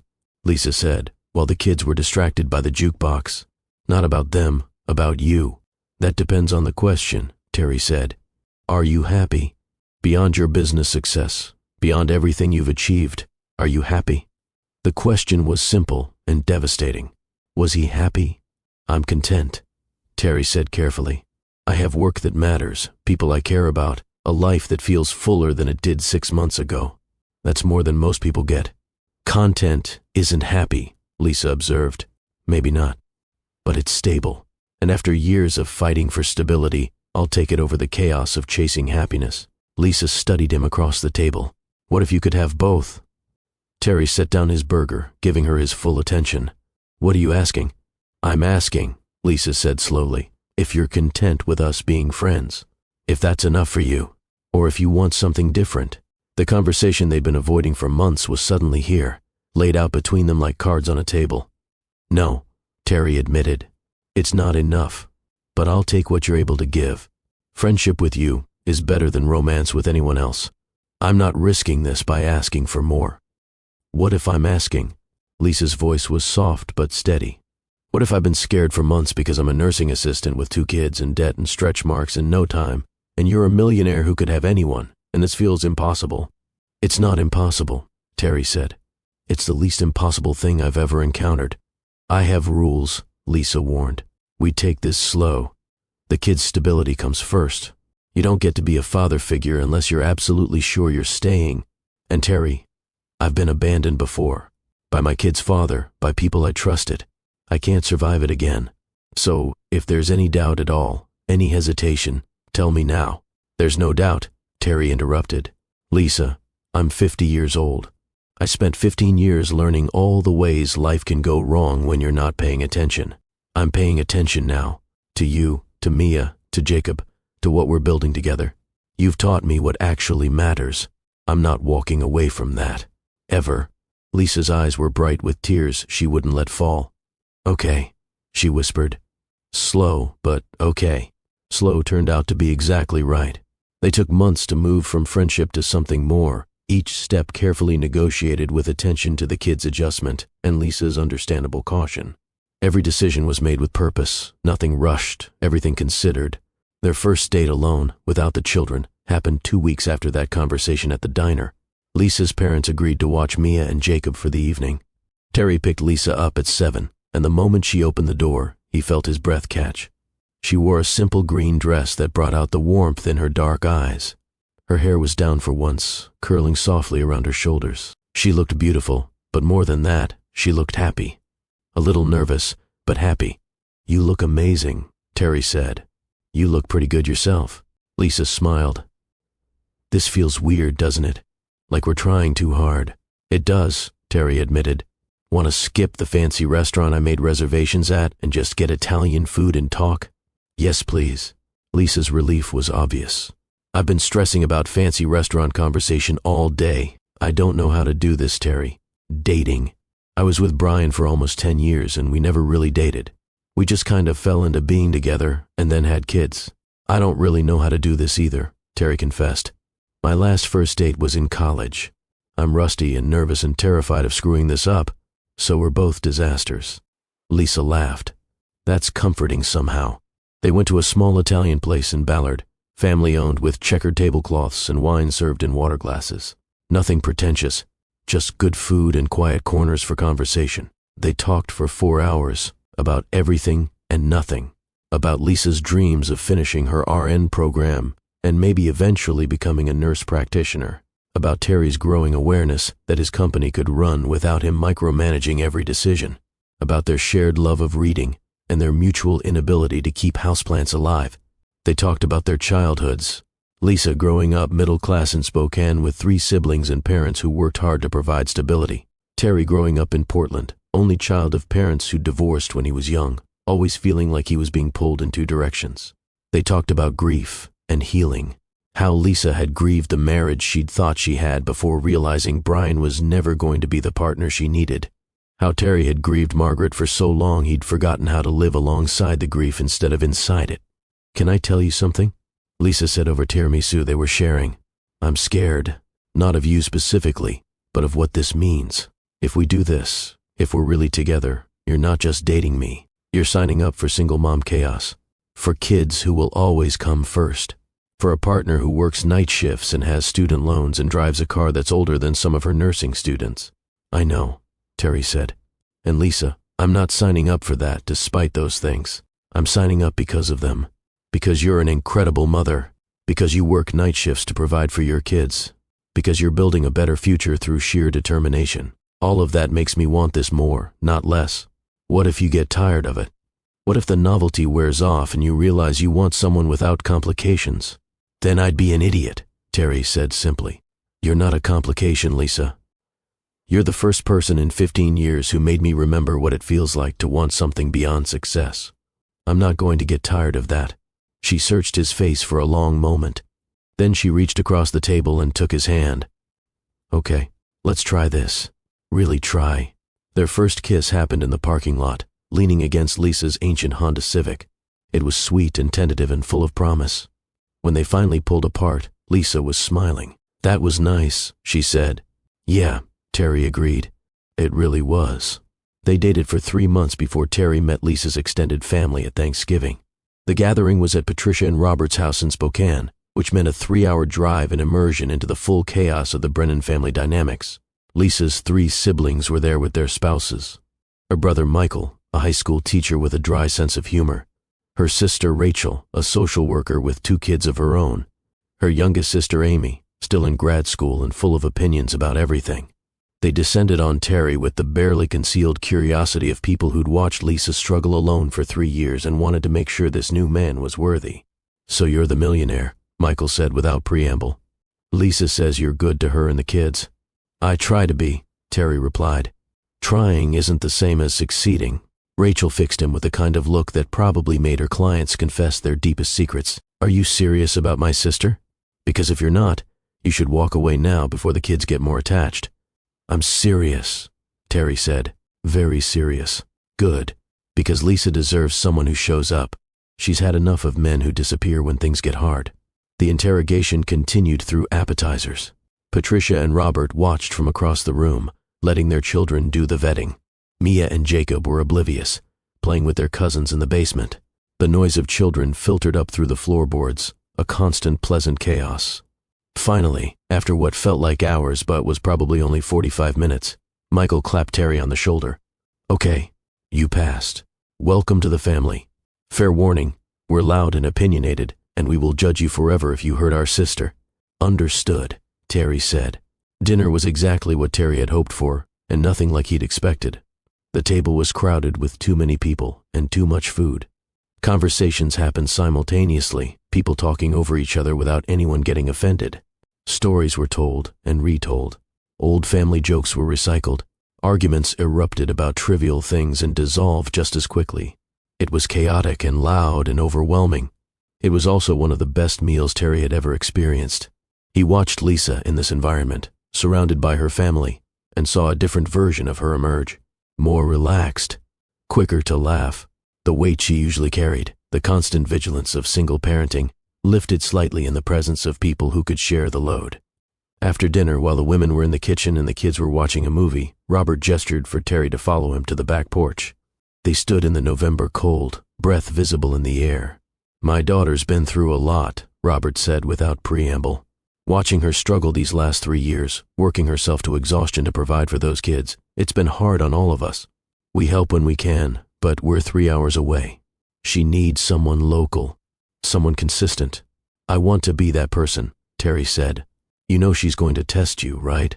Push back, create obstacles, make it harder than it needs to be. Not because she wants to, but because she's protecting herself. Brian did a number on her. made her believe she wasn't worth choosing first. "I'll keep showing up," Terry said. "However long it takes for her to believe I mean it." Robert studied him for a long moment. Then he nodded. "Good. That's the right answer. You hurt her, though. You hurt my grandkids, and millionaire or not, you'll answer to me." "I understand," Terry said. "And the first won't. Hurt them, I mean. That's a promise." They went back inside. Lisa caught Terry's eye across the room and smiled. He smiled back and felt something settle in his chest. This was what family looked like. Messy and complicated, and full of people who loved each other enough to be protective and pushy and occasionally overbearing. He wanted this, wanted to be part of it, wanted to build this kind of foundation with Lisa and the kids. Christmas came 6 weeks later. Terry spent Christmas Eve with Lisa and the kids at their apartment. They made cookies with too much frosting and decorated a small tree that leaned slightly to the left. They watched Christmas movies and drank hot chocolate, and the kids vibrated with excitement about Santa's imminent arrival. At midnight, after the kids were finally asleep, Lisa and Terry sat on the couch surrounded by the gentle glow of Christmas lights. "I got you something," Terry said. "It's not much, just something I thought you might like." He handed her a small wrapped box. Lisa opened it carefully, revealing a delicate silver necklace.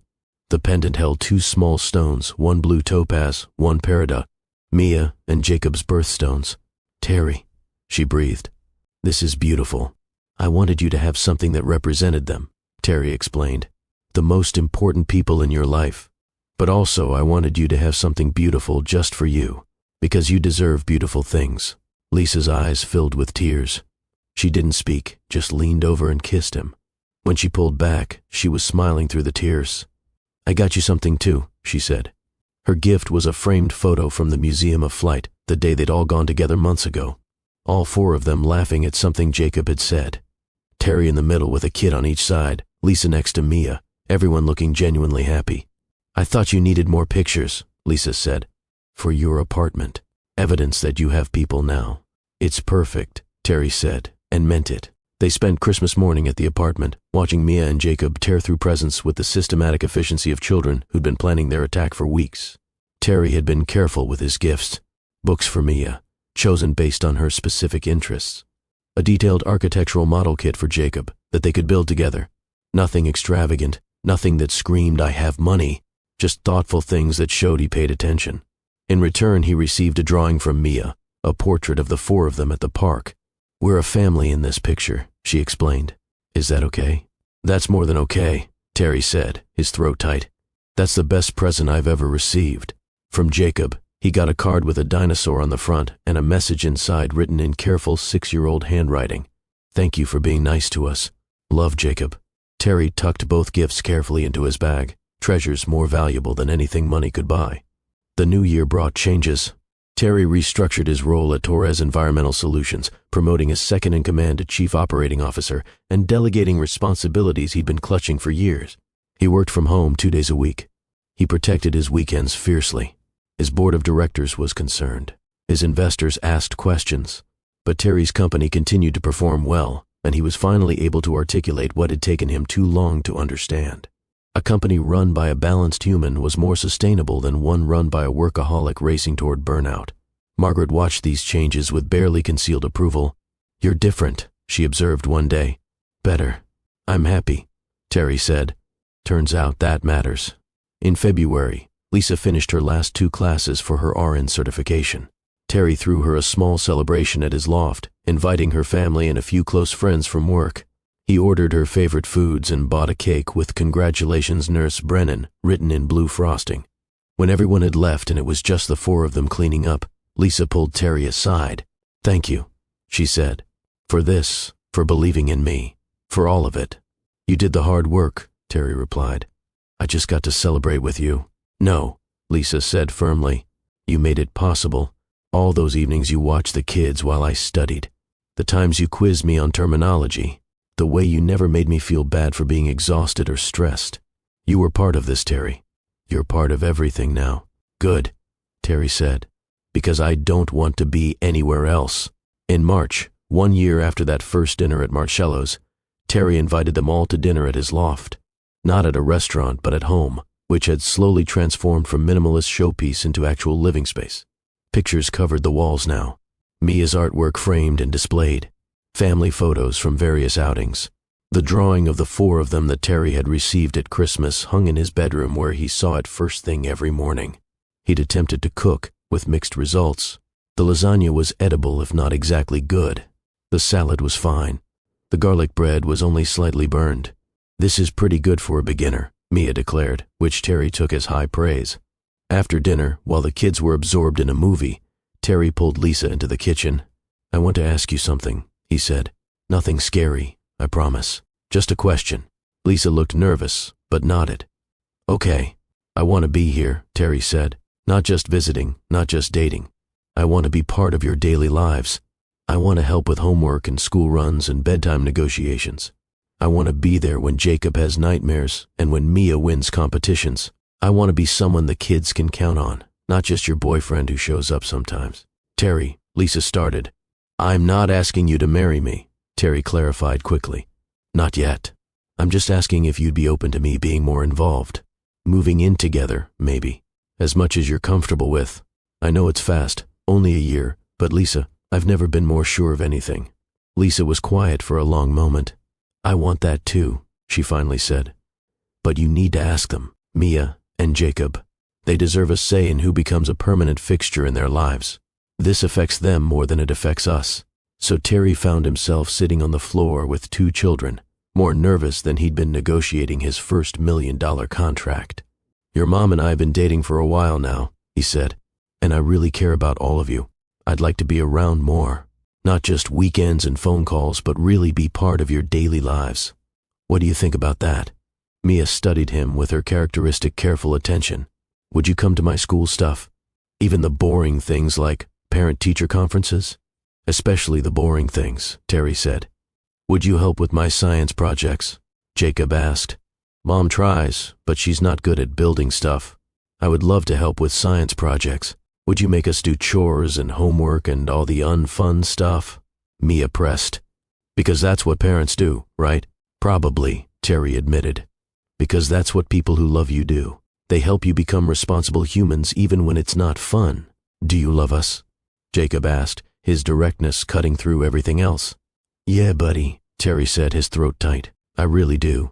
The siblings exchanged one of their silent conversations, entire dialogues happening in facial expressions and tiny gestures.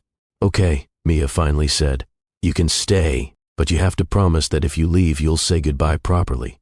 Not like Dad, who just disappeared one day. That's the rule." "I promise," Terry said, "though I'm not planning on leaving. Ever." "People always say that," Mia said with the world-weary tone of an 8-year-old who'd learned hard lessons. "Words are easy."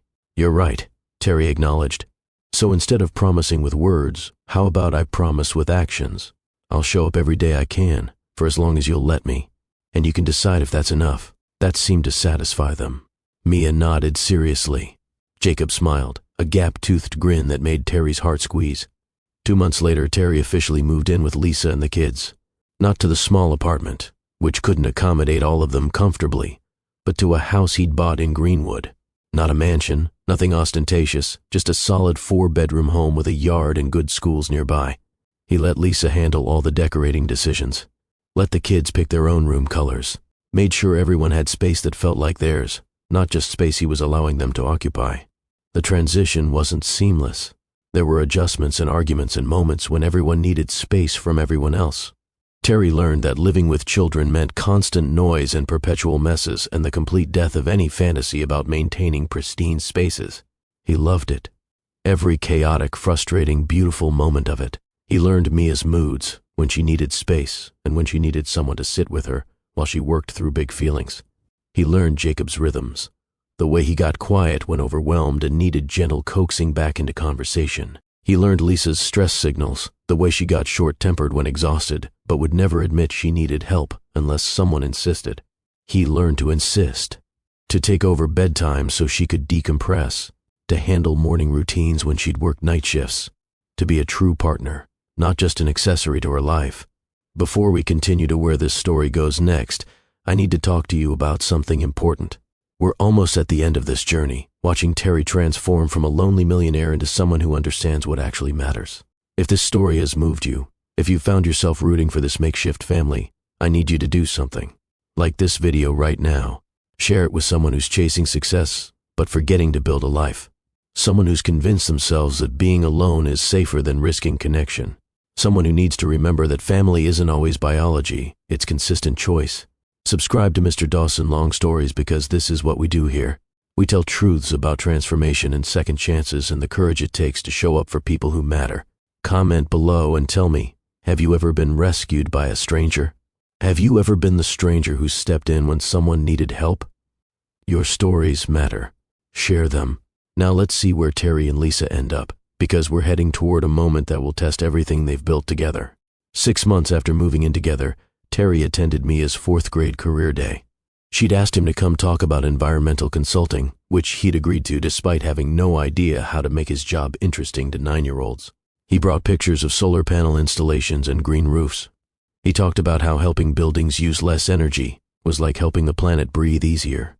He made it interactive, asking kids questions about how they could help the environment. But the moment that mattered came at the end, during questions. One boy raised his hand.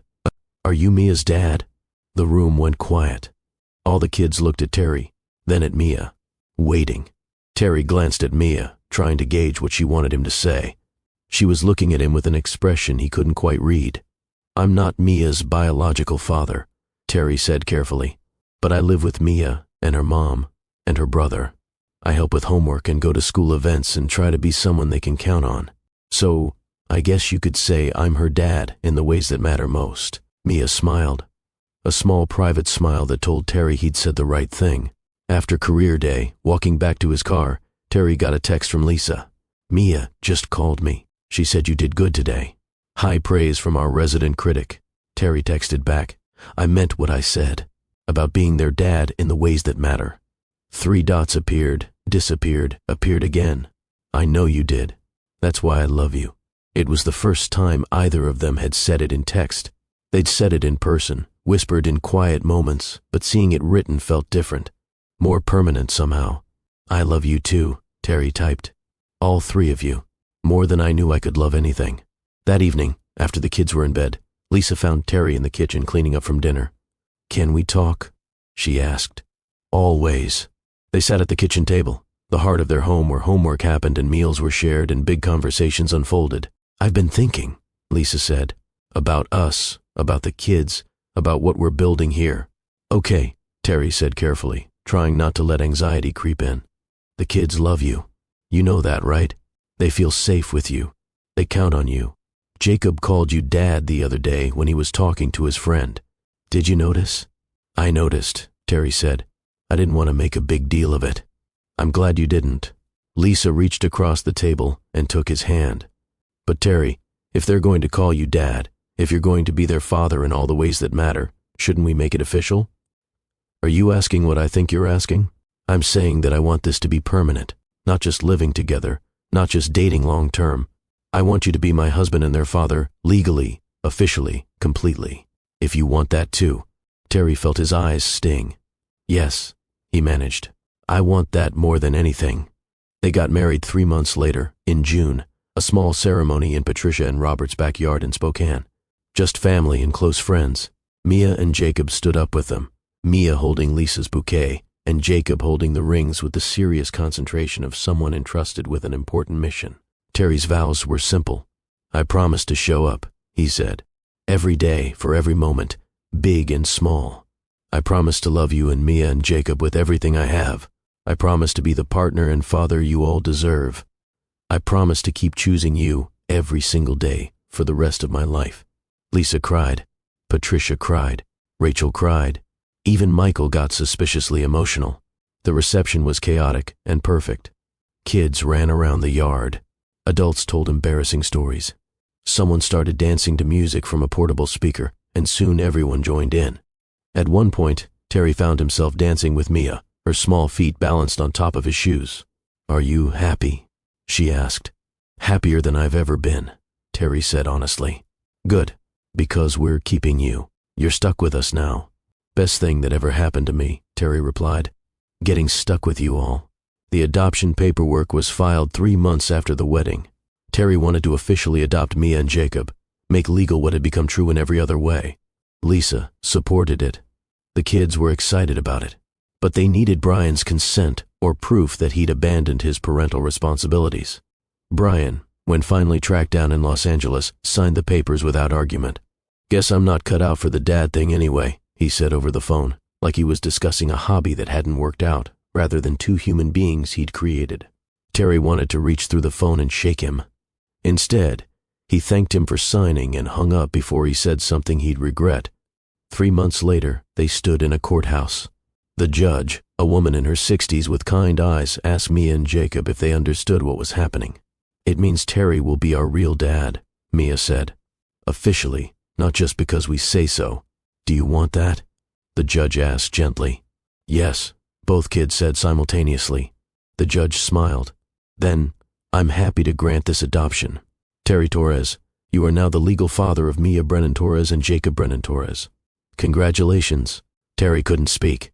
He just pulled both kids into a hug and held on tight, overwhelmed by the enormity of this moment. These children who'd come into his life through chance and stayed through choice. These children who'd taught him what it meant to show up consistently. These children who were now his, legally and completely. Lisa wrapped her arms around all three of them, creating a circle of family built not through biology, but through daily choices to love and stay and show up. "We did it," she whispered. "We really did it." 2 years after Terry had been denied a table on his 50th birthday, he stood in the kitchen of the home they'd made together and watched the beautiful chaos of a Sunday morning. Mia was at the table doing homework with theatrical sighs about how 5th grade math was impossibly hard. Jacob was building an elaborate city from cardboard boxes, explaining his architectural choices to anyone who would listen. Lisa was getting ready for a shift at the hospital, now working as a full RN with better hours and better pay. Terry was making pancakes. His technique had improved somewhat, though his attempts at dinosaur shapes still looked more like blobs with spikes according to Mia's ruthless assessment. "These look terrible," she observed, examining his latest effort. "They're stegosauruses," Terry defended. "They're abstract stegosauruses, maybe." "Delicious abstract stegosauruses," Jacob said loyally, already reaching for one. Lisa emerged from the bedroom in scrubs, and Terry's heart still stuttered at the sight of her.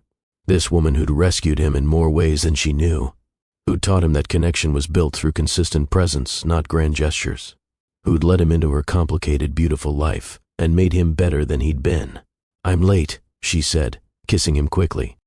"Be good, kids. Dad's in charge." The casual use of dad still made Terry's chest tight with gratitude. He'd never take it for granted, this privilege of being their father. "We're always good," Mia said, with exaggerated innocence. After Lisa left, Terry settled into the routine they'd built. Homework supervision with Mia, who needed someone to sit with her even when she insisted she could do it alone. Architectural consultation with Jacob, who had questions about cantilevers and foundation stability that Terry did his best to answer.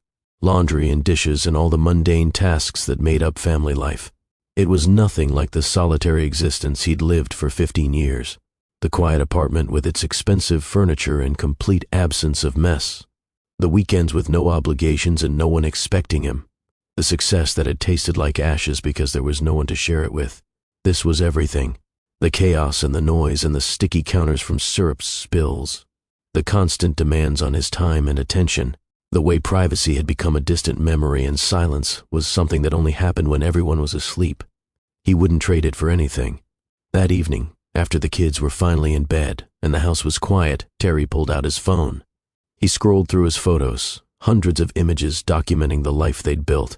Not because he was wealthy or successful or any of the things he'd once thought mattered, but because a woman in a black dress had seen someone who needed help and decided to offer it without expecting anything in return. His camera roll told the story. That first awkward dinner at Marcello's, a selfie Lisa had insisted on taking. The museum of flight with Jacob, mesmerized by exhibits. Mia's school plays and Jacob's science fairs. Holidays and birthdays and random Tuesday afternoons that had been deemed worthy of documentation. The wedding photos. The adoption day photos. Last week's dinner, where they'd all gotten into a ridiculous argument about whether hot dogs were sandwiches that had ended with everyone laughing too hard to breathe. A life built from small moments and steady commitment. Terry opened a new note on his phone and started writing. Not for work, not for business. Just thoughts he wanted to capture. 2 years ago, I stood in a restaurant being turned away because my clothes were wrong and I was late and I had absolutely no one who cared enough to be there with me. I had $47 million and couldn't buy a seat at a table or a genuine human connection. Then a stranger saw me struggling and made space at her table. She didn't know if I was safe or sane. She just saw someone who needed help, and she helped without hesitation. That simple act of kindness changed everything. I learned that success without connection is just expensive loneliness. I learned that consistency matters more than grand gestures. I learned that family isn't about biology. It's about who shows up day after day, choosing to stay even when it's hard. I learned that the best investments aren't made with money. They're made with time and attention and presence. Showing up consistently, even when it's difficult, especially when it's difficult. Choosing people over convenience, connection over comfort. Lisa taught me all of that. She and Mia and Jacob. They gave a lonely millionaire a seat at their table and taught him what actually matters. I walked into Marcello's a successful businessman whose achievement meant nothing because I had no one to share it with. I walked out with the first threads of connection that would eventually weave into love. The hostess was wrong that night. I belonged at that table. I just needed someone to see past my wrong clothes and bad timing to the person underneath who was desperate to matter to someone beyond quarterly earnings reports. Lisa saw me, really saw me, and in return, I learned to see myself differently. Not as a successful businessman who happened to be alone, but as someone capable of being part of something bigger than individual achievement. Part of a family built not through traditional means but through choice and consistency, and the daily decision to show up with love. Terry saved the note, not sure what he'd do with it, but knowing he wanted to remember these thoughts exactly as they came. His phone buzzed with a text from Margaret. Board meeting moved to Tuesday. Hope that's okay.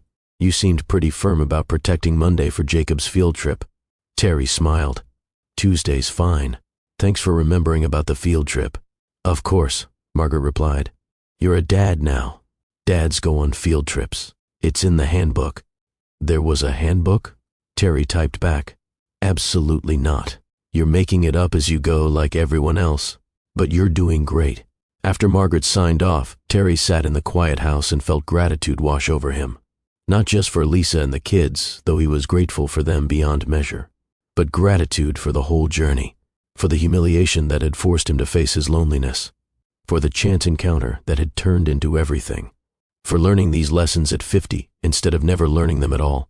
He thought about the man he'd been 2 years ago, successful and miserable and convinced that work could substitute for human connection. That man seemed like a stranger now, someone Terry had once been but had outgrown completely. The doorbell rang, surprising him. It was almost 9. Who came by at 9 on a Sunday? Terry opened the door to find Michael, Lisa's brother, standing there with a 6-pack of beer. Thought you might want company, Michael said. Lisa mentioned she's working late and the kids are in bed. Figured you might be bored. Come in, Terry said, stepping aside. They settled in the living room. Michael opened 2 beers and handed one to Terry. So, Michael said, 2 years. How's it feel? Best 2 years of my life, Terry said honestly. Even with all the chaos, the noise and mess and constant demands.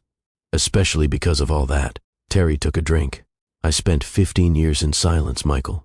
Perfect quiet, perfect order, perfectly alone. I'd take chaos with people I love over peaceful isolation any day. Good answer. Michael smiled. You know, we were all skeptical at first. Rich guy swooping in to rescue my sister. We thought maybe you were looking for a project or trying to feel better about yourself. What changed your mind? You kept showing up, Michael said simply, month after month. You didn't just stick around when it was fun. You showed up for the boring stuff, the hard stuff. You became someone the kids could count on. That's when we knew you were for real. They talked for an hour about everything. Sports and politics and Michael's frustration with the school district's new curriculum requirements. Easy conversation between brothers-in-law who'd become actual friends. After Michael left, Terry checked on the kids one more time before bed. Mia was sprawled across her mattress in a position that looked uncomfortable, but apparently worked for her. Her walls were covered with her artwork and book posters and participation certificates from various competitions. Jacob was curled up with his stuffed stegosaurus, the dinosaur nightlight casting gentle shadows. His room showed evidence of his architectural obsessions. Sketches of buildings covered his desk. The model they'd built together sat on his bookshelf, pride of place. Terry stood in each doorway for a moment, watching these children sleep. His children now, legally and completely. Children who called him Dad and asked him for help with homework and trusted him to keep them safe. He'd never expected this. Never imagined at 50 that he'd become a father, build a family, discover what it meant to matter to people in ways that had nothing to do with money or success. But here he was, standing in a house full of noise and mess and love, married to a woman who challenged him to be better every single day, father to 2 kids who needed him and trusted him and made him want to be worthy of that trust. Lisa came home around 11, exhausted but smiling. "The kids asleep?" she asked, kicking off her shoes. "Out cold." Terry pulled her into a hug. "How was work?" "Long but good. We had a critical patient stabilize. Always feels like a win." She leaned into him, letting him take some of her weight. "How were things here?" "Perfect. Homework, building projects, mediocre pancakes, the usual chaos." "Sounds ideal." Lisa pulled back to look at him. "You know I love you, right? Like really love you. Not just because you're good with the kids or because you make my life easier. I love you for you." "I love you too," Terry said. "For you, for us, for everything we've built together. You changed my life, Lisa.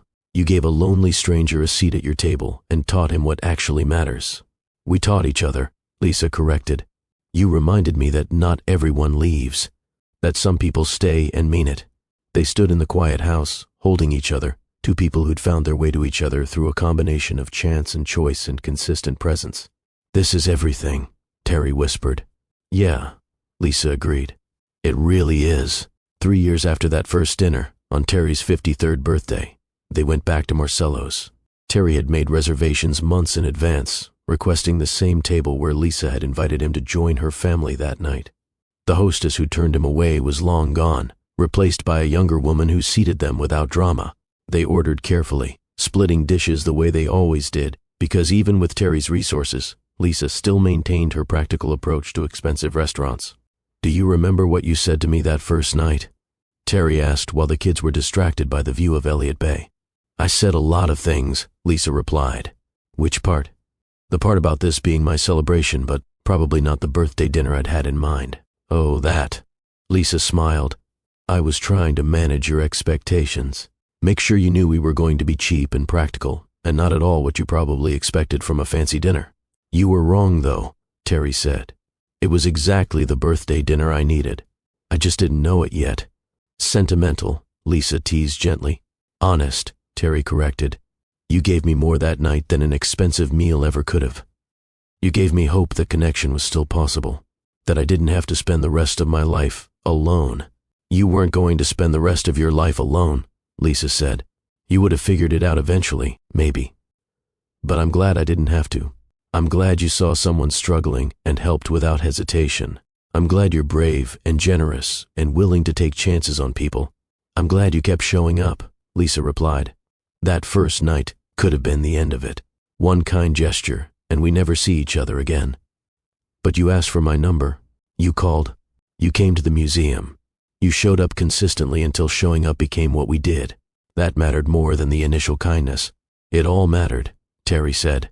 "Every moment, every choice to keep choosing each other." After dinner, walking back to the car, Mia slipped her hand into Terry's like she'd been doing for 3 years now. Jacob held Lisa's hand on the other side. "This was nice," Mia said. "Coming back here, like completing a circle." "That's very poetic," Terry said, impressed. "I'm working on my metaphor skills," Mia explained. "Miss Anderson says good writers use metaphors." "Well, you're right. This does complete a circle. 3 years ago, I came here alone and left with a family. Tonight, I came here with that family, and we got to celebrate together. That's better than any circle I could have imagined." They drove home through Seattle's streets, the city lights reflecting off wet pavement from earlier rain. The kids chattered in the back seat about dessert and whether they'd have time to watch a movie before bed. Lisa hummed along to the radio. Terry navigated traffic and felt contentment settle over him like a blanket. This was his life now. Not perfect, because real life never was, but real and full and worth every moment. That night, after the kids were asleep and Lisa was getting ready for bed, Terry sat down and pulled out the note he'd written months ago. He read through it, remembering the emotions that had prompted it. Then he added a final paragraph. Sometimes the most extraordinary transformations begin with ordinary kindness. A stranger offering a seat. A conversation extending beyond politeness into genuine interest. The slow building of trust through consistent presence rather than dramatic gestures. I learned that lesson at 50. Better late than never. And now, surrounded by the noise and chaos and beautiful mundane magic of family life, I can't imagine any other existence. I was denied a table on my 50th birthday. And then a single mother stepped in and gave me so much more than dinner. She gave me a life worth living, a family worth cherishing, and the understanding that belonging isn't found, it's built. One small, consistent choice at a time. That's the real story. Not rags to riches or dramatic rescue, but the quiet transformation that happens when lonely people choose to be brave enough to connect. When single mothers extend kindness without expecting return. When successful men learn that achievement means nothing without love to give it context. When strangers become family, not through obligation or biology, but through the revolutionary act of showing up consistently and meaning it. That's everything. Terry saved the note and closed his laptop. Lisa emerged from the bathroom, already in pajamas, looking tired but happy. "Coming to bed?" she asked. "Yeah," Terry said, "just finishing something." They settled into bed, Lisa's head on his chest, his arm around her shoulders. The familiar, comfortable position of people who'd learned to fit together perfectly. "Happy birthday," Lisa murmured, already half asleep. "Best one yet," Terry replied. And it was, not because of expensive dinners or grand gestures, but because he'd spent it with people who mattered, people who'd chosen him and kept choosing him, people who taught him that the best investments aren't made with money, but with time and presence and the daily decision to show up with love. He'd walked into Marcello's 3 years ago, a lonely millionaire whose success meant nothing because he had no one to share it with.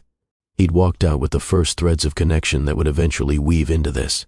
A wife who challenged him, children who trusted him, a life that felt full in ways his bank account never had. The hostess had been wrong that night. Terry had belonged at that table all along. He just needed someone to see past the wrong clothes and bad timing to the person underneath. Someone desperate to matter beyond business deals and quarterly reports. Lisa had seen him, really seen him, and in return, he'd learned to see himself differently. Not as a successful businessman who happened to be alone, but as someone capable of being part of something bigger, part of a family built through choice and consistency and the daily commitment to show up.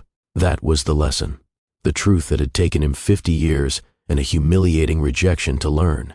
That belonging isn't something you buy or achieve.